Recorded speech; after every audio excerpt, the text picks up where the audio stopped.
ప్రభుత్వం నిర్మించిన ఇల్లు కూలిపోయిందని ఆదుకోవాలంటూ వృద్ధ దంపతులు జిల్లా కలెక్టర్ ఆనంద్కు వేడుకున్నారు.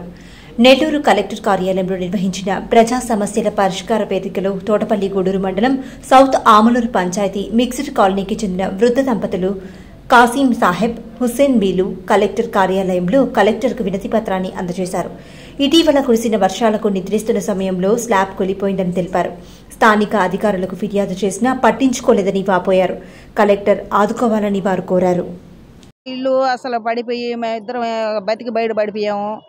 కానీ మాకు కట్టుకునే స్తోమత లేదు. కనీసం మందులు తెచ్చుకొని ఇప్పుడు వారం 10 రోజులు మందులు కొడలేక అల్లాడిపోతున్నాడు ఆయన కూడా. యాడే అన్నీ పడిపోయేసి ఏం తీసుకునేదాన్ని కూడా స్తోమత లేదు. దాని నుంచి ఆ బండ్లంతా పడిపోయి ఉండే, లోపల పోయేదాన్ని కూడా. అందుకు సార్ అన్ని దిగళ్ళ అర్జీలు ఇచ్చాము, ఎవరు పట్టించుకోలేదు. మేము కలెక్టర్ కాడికి వచ్చాము. ఆయన మాకు స్పందించి ఆయన చేస్తామని అన్నారు. ఇంకా మాకు మేము కట్టుకునే స్తోమత కూడా ఏమైనా కాలనీ ఇచ్చినా కూడా మేము కట్టుకునే స్తోమత లేదు.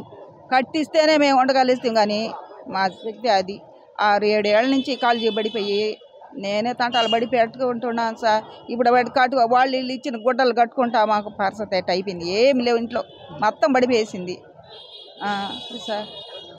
మీడియా ద్వారా కోరుకునేది, ఈ జిల్లాలో చాలా మంది దాతలు ఉన్నారు, చాలా మంది కూడా పెద్ద పెద్ద కోటేశ్వరులు ఉన్నారు, అదేవిధంగా ఎంపీలు, ఎమ్మెల్యేలు, మంత్రులు ఉన్నారు. ఇటువంటి వాళ్ళందరూ కూడా ఈ కుటుంబానికి ఆర్థిక సాయం చేసి ఆదుకోవాలని చెప్పేసి వీళ్ళకి ఉండేదానికి నివాసం ఏర్పడే దానికోసం కానీ